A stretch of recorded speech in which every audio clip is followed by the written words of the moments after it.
Tommy Lloyd, year 5 on this job, and a record of 112 and 33. I know that time flies, and you've been having a lot of fun out in Tucson. How would you describe this ride thus far?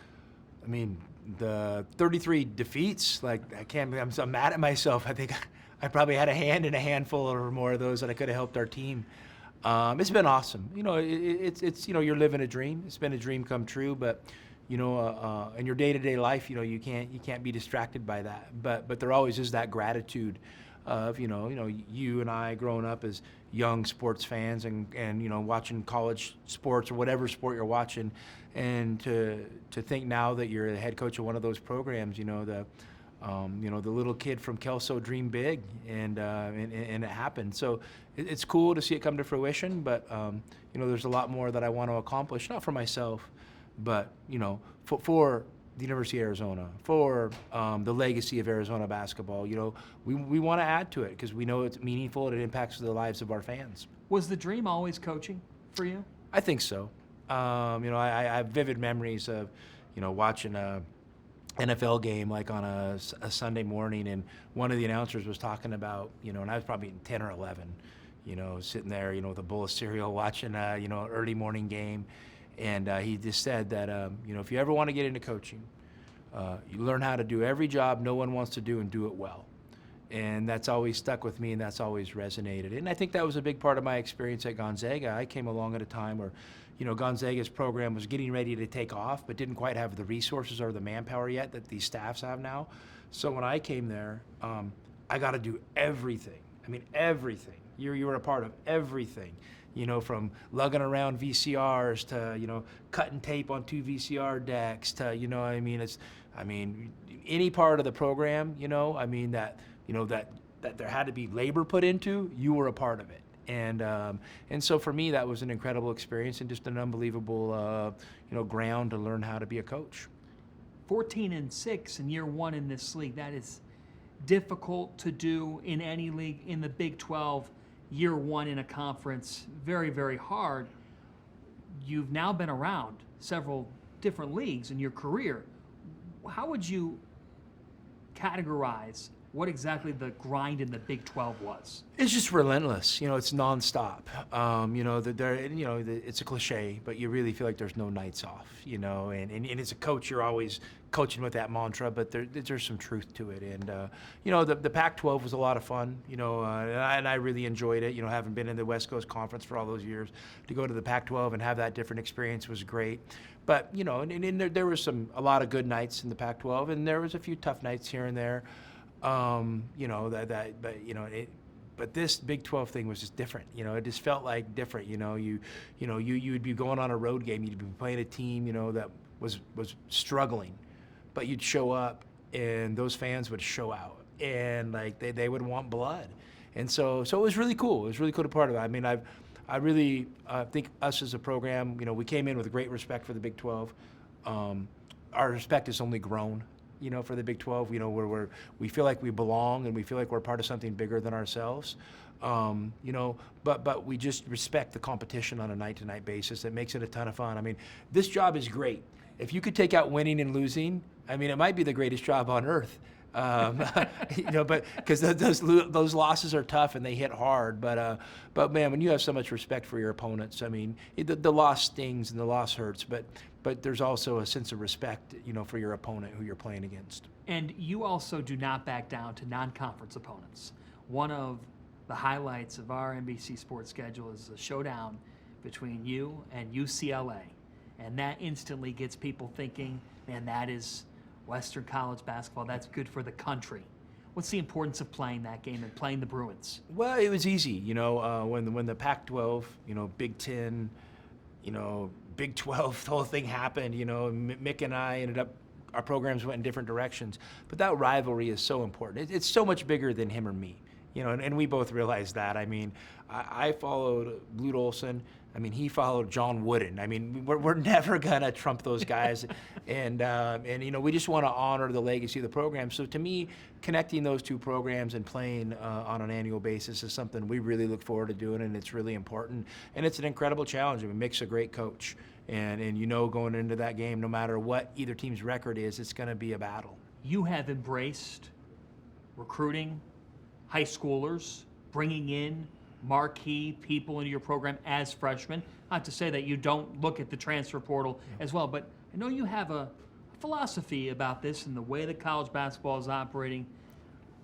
Break it down for us of how you see the benefits of still looking at the high school ranks and saying, yeah, if this fits Arizona, this is who we want. Well, I just said simple philosophy. These top kids have to go somewhere. And so, what we're going to ignore them now and just focus on transfers, to me, that's crazy. We played Duke twice last year. The start of the year, they were impressive. The end of the year, they were really impressive. And they had a lot of freshmen playing. And not one time on the court did I feel like, man, they're really young. All I thought is, they're really freaking good. And so for us, these top kids, they deserve the treatment. The kids who've gotten in college basketball forever. Why get distracted on the transfer portal? I'll let other coaches do that. And that doesn't mean we're not going to take transfers or a transfer here and there, for sure. But then also, it came out, I don't know if calculus, it definitely was calculus, more like basic math. The COVID kids timed out, and their eligibility was done. So I this last year, I didn't want to put a bunch of emphasis on the transfer market because I thought that, there's going to be 20% less kids in there no matter what because they're ineligible. They only got 4 years instead of 5. So let's put our effort and energy in finding good high school kids, and that's what we chose to do. You told a story to some reporters, but I'd love if we could get a taste of it here of you're with USA Basketball over the summer and you're coaching one of your own now in Koa Peat, and there's a practice on Father's Day. Yeah. What happened? Tryouts had just started, so we're all in Colorado Springs. It's kind of, I think it's like, it might be the first day. So, in USA Basketball, the coaches usually come a couple days early, and then the players arrive in kind of the mid-morning to afternoon, and then, of day one of camp, and that evening's your first session. So it happens to be, I think it was a Sunday, and it was Father's Day. So all the coaches are away from their family, but, we're all excited to be with USA Basketball. So, and our wives understand, they've lived this life for a long time.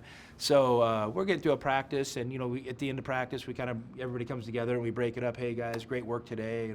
Appreciate you guys coming here. Let's have a good dinner tonight, get to know each other, and, we're going to kind of build and pick up some steam the next couple days. And, get ready, hey, ready, whatever, USA on 3. And Koa's like, Coach, can I say something? And I'm like, for sure. You're always going to let a player speak.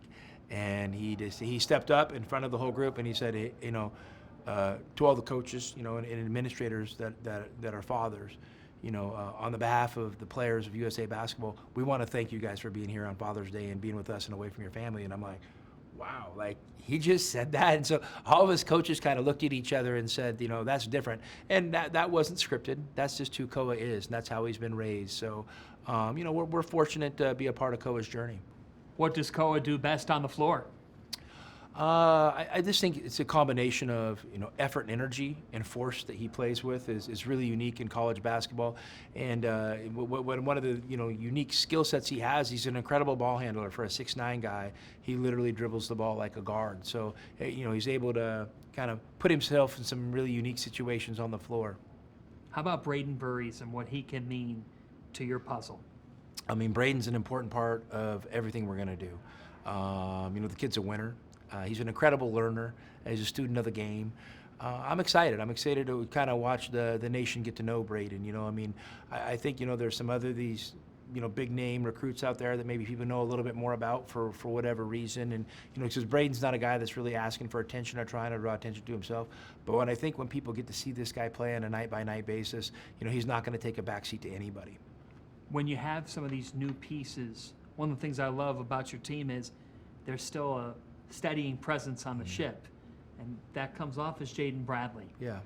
How much do you have those conversations of, hey, we need you to be in that role?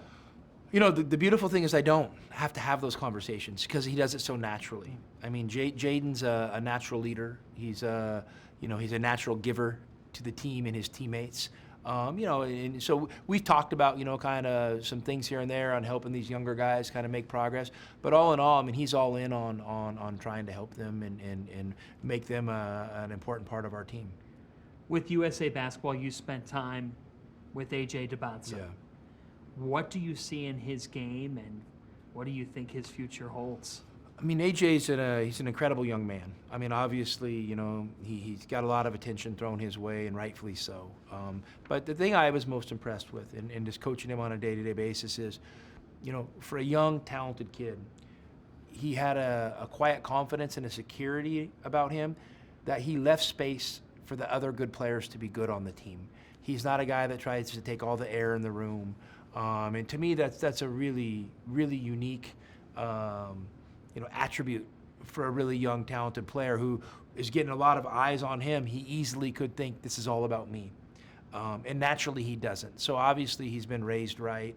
And I think college basketball is going to be in for a treat watching him play this year.